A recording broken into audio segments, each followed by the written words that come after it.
Welcome to the Tech Talks Daily Podcast, where you can learn and be inspired by real-world examples of how technology is transforming businesses and reshaping industries in a language everyone can understand. Here is your host, Neil C. Hughes.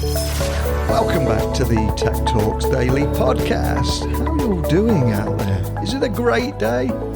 Now, before we go any further, I just want to take a time out and thank you for tuning into this daily tech podcast, leaving your ratings and reviews and your lovely messages and emails, because I think very often I'm guilty of being face down, furiously creating and sharing content. And as I'm doing that, weeks, months, years are flying by. But I just wanted to say, stop the world. I want to get off because I want to just thank you all and say how much I appreciate you all, because you are the easiest people in the world to serve. It's an absolute pleasure having you around and talking with you each and every day. Now, before I get too sentimental and start getting teary, today I'm going to be talking to Mario from Quantum Metric, who you may remember has been on the podcast before, and he has a fantastic story because as a teenager, he worked in retail and was identifying which customers needed helping products. And growing up through a digital era, he questioned how companies could do that digitally with both scale and speed. And then fast forward to 2015, Mario founded Quantum Metric, a platform for continuous product design, which is fundamentally a new approach to this idea, helping organizations deliver digital products that have a greater impact both quickly and reliably. But enough of the previously on Tech Talks Daily Netflix style recap. Let's get it, Mario, back onto the podcast now. So a massive warm welcome back to the show, Mario. But can you remind the listeners a little about who you are and what you do for anyone that missed our legendary first conversation? Yes, Neil, and thanks for having me once more. I appreciate it. And yeah, Mario Ciabarra, I'm the founder and CEO of Quantum Metric. And what we do is we help enable data across functional teams, across product, voice of customer, DevOps, analytics, executive teams, to really answer a very simple question. What is the one thing that we can do today that would have the biggest impact for our customers? And we have spoken before, but can I ask that you just share your inspiring story once again, where I believe as a teenager, you were working in retail, identifying what customers needed help with when choosing products. But then growing up in a digital era, you question how companies can do this digitally, both scale and speed, because I love this story because you were so far ahead of your time, wasn't you? Well, I don't want to answer that question, but I'll answer the previous one. I think it's very obvious that today, every day is Cyber Monday, or if you're Amazon, every day is Prime Day. And is there really any choice but to deliver your best on digital when, if you think about the that you love, all their stores or most of their stores, if not all of their stores, are closed. I'm sure many of the retailers that are listening they're experiencing extreme pain. We all know this. We can see it. Digital has become their only lifeblood. It's gone from multi-channel to one, all in the course of just a few days. And I think going back to my teenager story, I understood in physical retail how important it was to just meet the customers where they were, to watch someone come into a store. Of course, greeting them is fantastic, but really it's finding that right moment, those moments where you can really engage and actually help.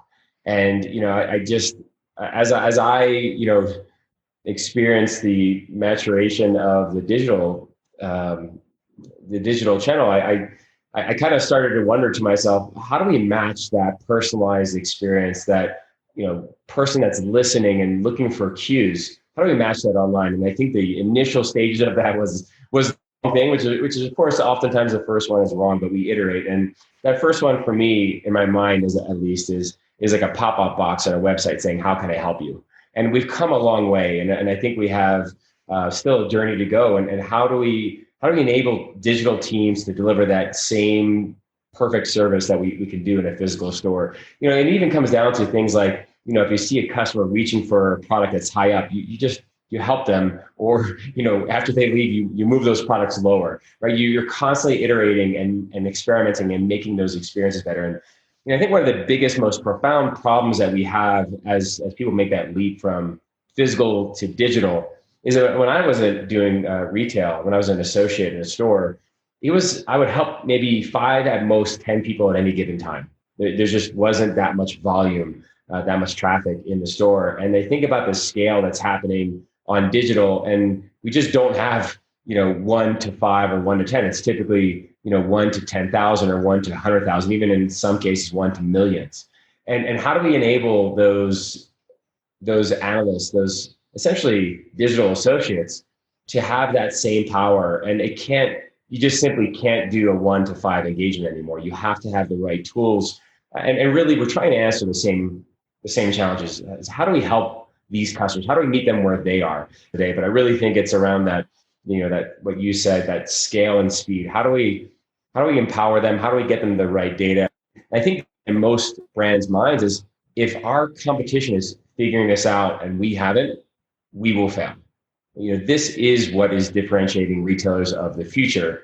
And speed will be the common denominator of success of the digital retailer. And what I loved about our first conversation, and indeed this one, is your passion for what you do really shines. And whether that be providing the best customer experience, where did that inspiration from? Yeah, I believe, Neil, that entrepreneurs are constantly drawing on personal experience to uncover points. I often find the non-entrepreneurs, if I put people in buckets, they have great ideas as well. And I think what makes an entrepreneur is someone that says, okay, I'm actually going to take a step towards solving it. But, that inspiration, I think it's something that's shared amongst entrepreneurs. It's just, you're constantly looking for, I can give you so many different shares of pain points, and maybe one that's kind of in my head right now. It's maybe not the origination, but I think we get it. Is like, my mom is 80 years old, and I'll tell you what, left me a text message. And I love that she has so many different ways to communicate with me, by the way, but she left me a text message, an email, and a voicemail. I have all three. Complaining to me about, one of the largest retailer brands that we had here in the US. She was on their website and it wasn't working. And I happened to actually have the fortune talking to one of the C-level executives at that company about a week later. And I shared the voicemail with that senior exec. My mom is complaining that she can't buy something online. She is persistent, and she ended up spending an hour with the call center. And you can imagine the cost of that hour-long call with my mom. It just doesn't make it, it's just not efficient, doesn't make any sense. And then on the other side of it, of generations, we have my kids, 9, 11, and 13. They're on digital too now. And it's just, the dichotomy or the separation of their expectations, their patience levels. It's just, for my kids, one bad experience and they're out. They're done. They're not gonna call the call center. They're not gonna fill out a survey. And so I think, that inspiration really comes from just my own personal experiences, and then looking at, just even my friends, my family. I literally could tell you, Neil, people call me, and I love when they do. So anyone wants to find my phone number, please call me when they have a problem. But people literally text me and call me when they have a problem on a website, like my mom. And it's actually the best lead source I ever have, because I actually go out to these prospects and say, look, my mom told me I need to help you. It makes for a great conversation. It's about like, how do we enable these companies to have better visibility of what's happening? How do we help them move with speed, with freedom, with experimentation? It's, and I've seen it firsthand. And I think that's what kind of fuels that inspiration continue, is I've seen how we've been able to go and help, and I want to do it more. Love that. And I think as well, we're living in a world of one-click checkouts now, thanks to Amazon, of course. And there was for every other experience from that moment forward. And that's the reality, isn't it, for businesses? Yeah, I love it, Neil. It's perfect. It's the world I live in is like, look, if I have an experience, and I don't care what industry you're in, there's no excuse. Like, the bar for banking has been set by the Amazons and the Netflixes and the Googles, and so my expectations on those digital experiences has changed. And you can say, but hey, look, because I think like you're in banking, you're just amazing. You can transfer. Can you bring what you do to life? Have you got any cases or examples that you could possibly share with us today?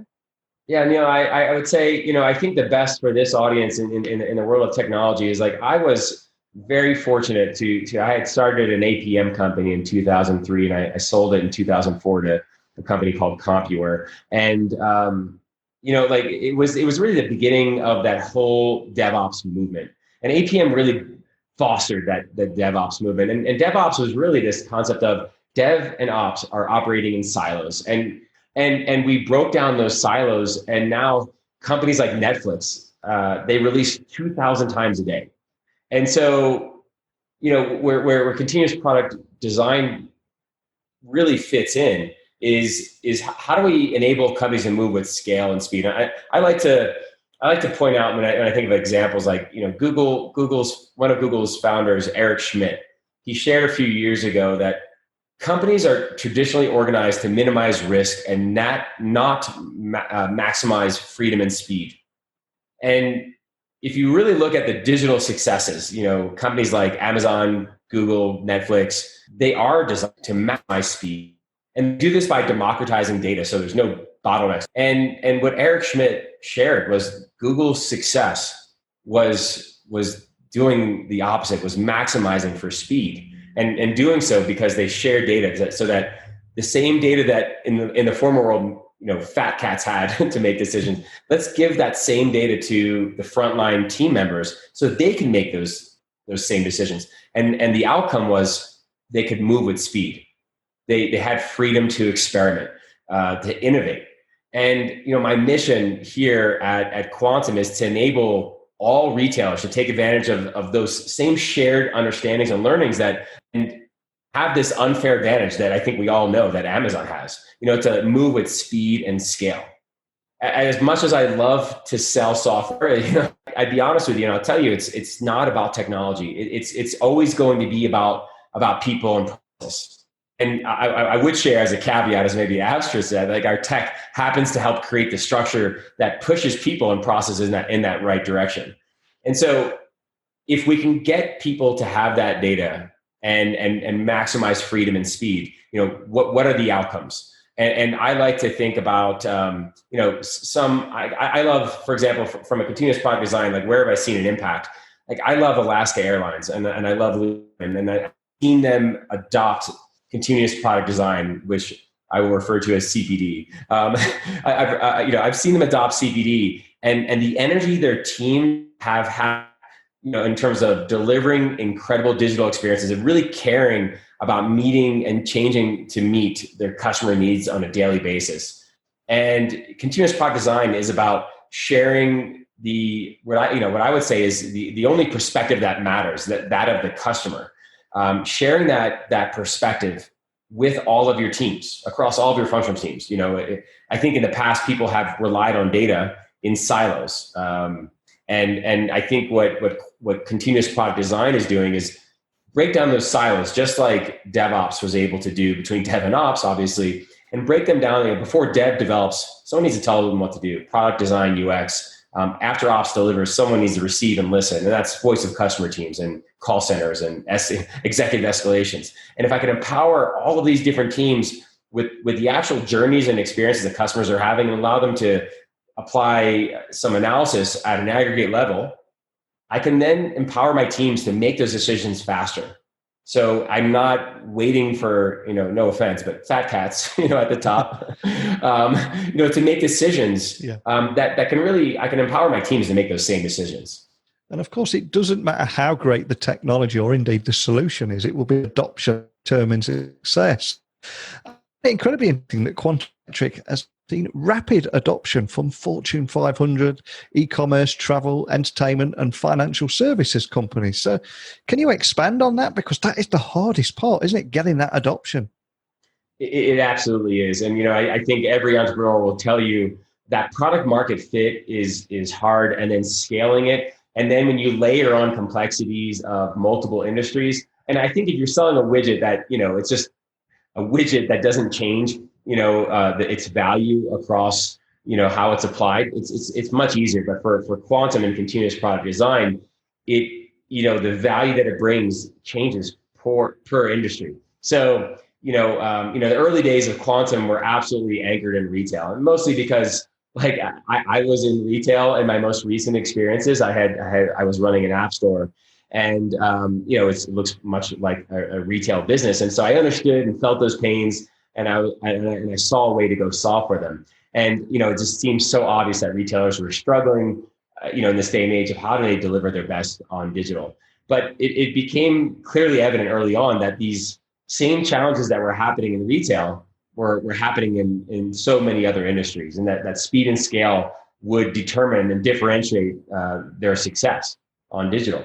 And so, I think we began to venture off into, adjacent industries that look like retail. Like I one of my favorites, and I'm a pilot, by the way, so I love aviation. I love airplanes. So it wasn't hard for me to jump into the world of aviation. So we had just incredible successes. We've signed airlines as customers during this pandemic, and I almost think that's insane in some ways. But the airlines understand that their future business is counting on their success on digital.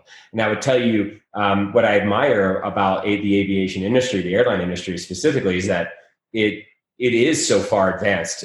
It is so complex for what they do in digital. I think that the greater the complexity to deliver, the more valuable a continuous product design platform becomes. Because if you have 3 or 4 people in a room working on digital, it's pretty easy to stay aligned. If you have 300 to 400 people across the world working together, it's easy to stray from what's really going to drive that value for their customers. So, I'll give you another great example, like in banking. Like how many people walk away from their bank app and say, wow, that was an incredible experience. I don't know, Neil, if that ever happens to you. And I'd love to hear which bank it is, by the way, to set the bar. But, I would say it's not very obvious if you're thinking about, if you're a leader at a bank, and I do think that leaders are turning the page, by the way, on this. But in fact, I've talked to a lot of executives just before COVID and now during COVID. And I think we've seen a fundamental shift. And what the funny thing is, what I hear most about what are your priorities? What do you need? I ask senior execs, and they often say, I need to enable my team to move with greater scale and speed.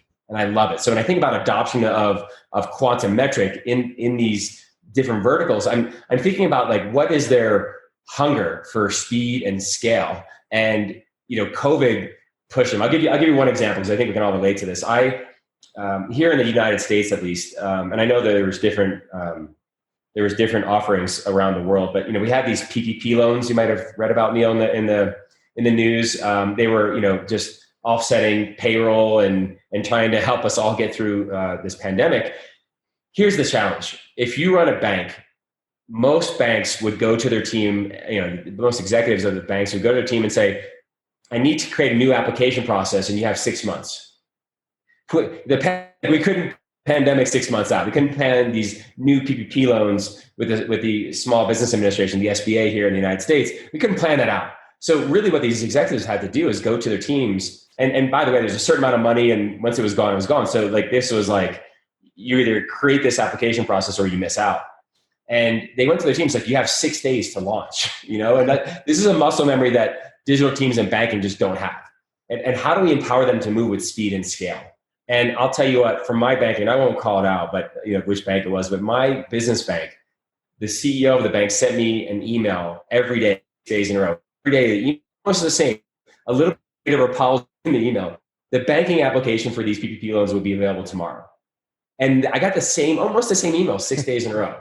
I can only imagine. I actually had the opportunity to talk to that CEO last week, in fact, and we kind of laughed about it. And he remembered it very clearly about how he had to send out that email. And it was obviously slightly embarrassing, but the rules are changing so quickly. His team had to move so quickly. And it's definitely burned in people's minds now more than ever is, how do I get my team to move faster? And so I think that's, really what's leading to that, further adoption. I think it's been an accelerant for our business. And for any startup founders that are listening to our conversation today, what would you say your biggest challenges were in getting companies to adopt and embrace your tech? And how did you overcome them? I appreciate it is a pretty big question, but how did you begin to tackle a problem like that? Well, I'll tell you in general, and any founders listening, I think I think about 3 attributes on our team. I think our team is our biggest asset. I used to kind of foolishly think the product vision was our biggest asset, but it really is our people. And so I'd start there, and then when I talk about those three attributes, passion, persistence, and integrity, you mentioned my passion, and I do relish it. I enjoy it. I love it. The persistence is key. Never give up, right? The only difference between success and failure is that people that failed stop trying. So that's the first thing I would say, but specifically in the context of Quantum Metric, the challenges that we had and what we overcame, I think that in our industry, and it's not unique to us, it's just not a problem that everyone will face, but I think the biggest challenge was that our customers have been sold the dream that we're offering. They've been sold it one too many times. And sadly, the folks that, our predecessors in this industry, we call them software providers, they just never delivered on those promises.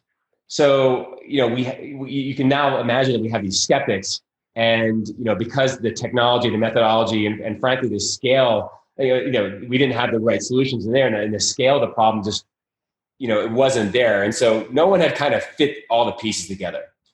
And that was the biggest challenge. You talk to someone and what we said sounded too good to be true.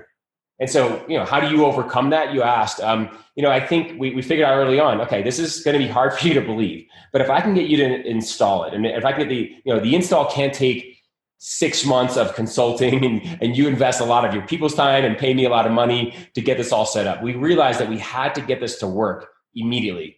And I'll tell you where we've come now is we have a 12-day offering today for what we call Christmas in July, getting ready for, the holiday season. And we can, in those 12 days, have a measurable impact. We can go in, and we've found that we have been able to make tens of millions of dollars for those customers. And I'll tell you, when you can do that without all the work and consulting and implementation, et cetera, and in the first few days show a measurable and absolutely undeniable impact, I think that's what helped us overcome the skepticism. Look, just try us. We have a lot of great brands. You can see our logos. You can see the senior executives that speak of the value that we create. You can see Forrester with a total economic impact that interviewed our customers. You can see Gartner saying we're a cool vendor, which I don't know, Neil, if your mom thought you were cool, but my mom thought I was cool. But now it's not just my mom. It's Gartner too. They said Mario's cool. But it goes a long way. That whole journey, you build up these proof points, and I think that's how you begin. Begin to overcome these challenges and these adversaries. But I think I will say though, those accolades aren't easily earned, and so my advice is listen to your customers, their needs, and deliver above and beyond. Because I think beyond our people, the next most important asset that we have is not our great product, but it's our customers that will be willing to share their experience and the success that we've had with them.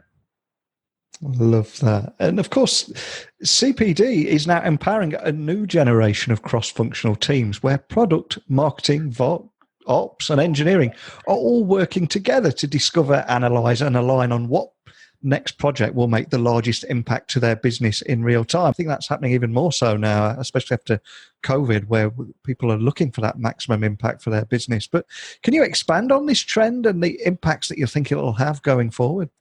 Yeah, I mean, I look at patterns. I'm a big pattern matcher.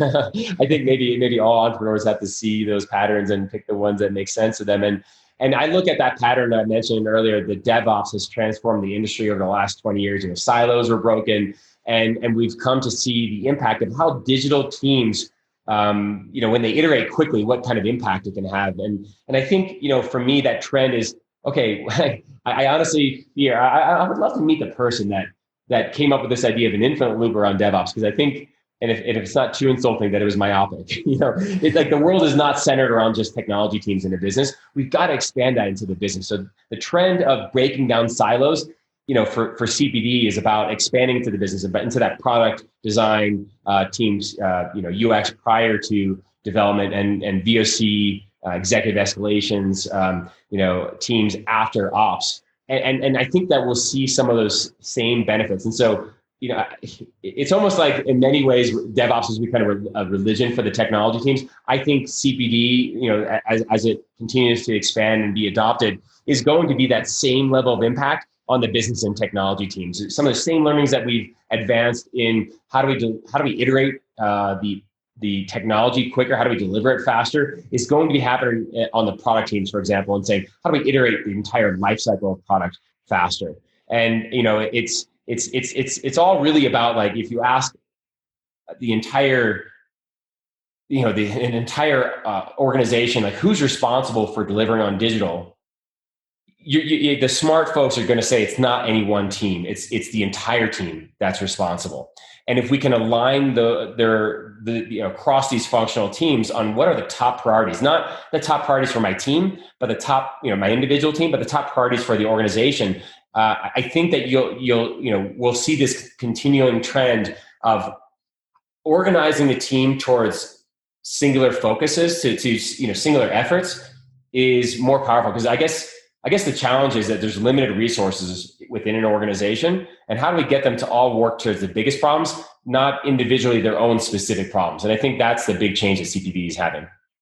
And it has been a difficult year for businesses of all sizes. And I'm quite conscious, the last time we spoke was, I think, January this year, and you were talking about a Quantum Metrics customer base team, and revenues had tripled in 2018 alone. So I've got to ask, the world has changed so much in 6 months.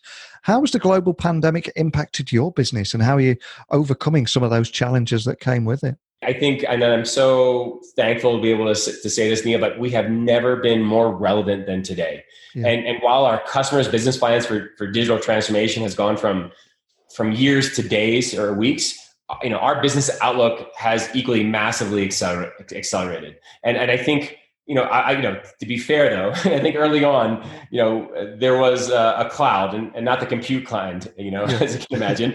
But it was foggy, it was hazy. There was an absolute high level of uncertainty for every business. I think that, this is just, there's no playbook for a pandemic, in the digital world that we live in today.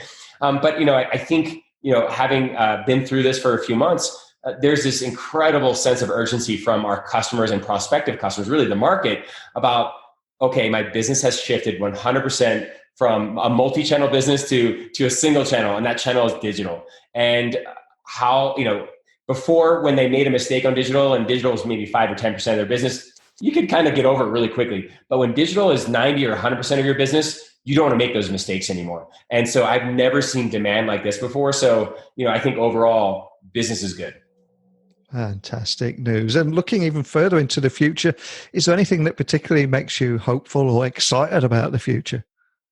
I think when we started the call, probably before you started recording, Neil, I have this saying that anyone that knows me knows, which is every day is a great day. And the reason, and it's not like I'm completely crazy. I think a reasonable level of crazy is a good thing for any entrepreneur. But I think it's around this excitement around today. I can be a better version of who I am than I was yesterday, and my company and Quantum Metric can be a better version, and the world can be a better version today than it was yesterday. We just have an opportunity for that change. And so, what gives me hope, and I look at the world, right?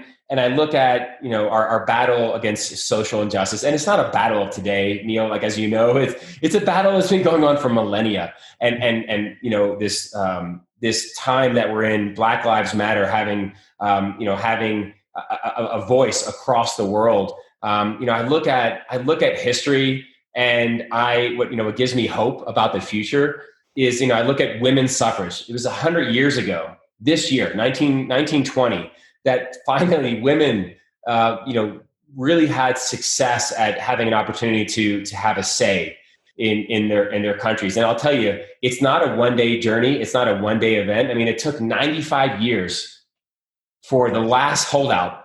I think it was Saudi Arabia in 2015, where women finally had the right to vote.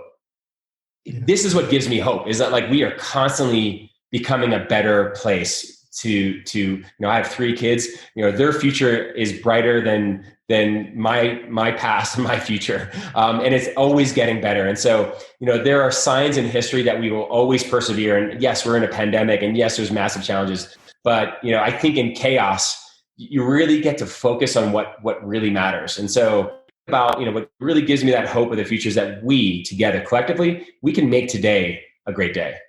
Absolutely. And I was chatting to Gary Vaynerchuk on this podcast a while ago, and he was saying that our odds of actually being on this planet, being born, being on this podcast or listening to this podcast are 3 trillion to 1. So you're right in what you're saying.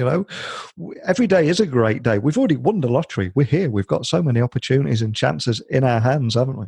Absolutely. Absolutely agree. So for anyone that would like to delve a little bit deeper into what you're doing at Quantum Metric, what's the best way of finding out more information, or equally contacting your team if they've got any questions? Yeah, Neil, thanks for the opportunity. Of course, visiting quantummetric.com is the easiest way. And I'll tell you, I personally answer some of those inbound questions because I find it's a great way for me to stay connected. But we are ready to take one-on-ones with anyone listening to us right now and talk about how we can make an impact into their digital business with speed and scale. So love the opportunity for listening. Let us share with you what we've learned across massive amounts of enterprises and industries around the world of how do we really meet our customers' needs with speed and scale.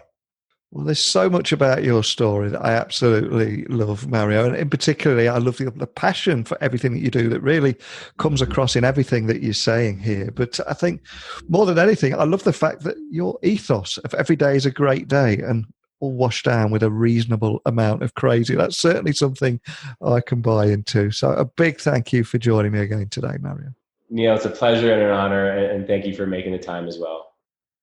A big thank you to Mario for agreeing to come back onto the podcast to discuss how CPD is empowering this new generation of cross-functional teams.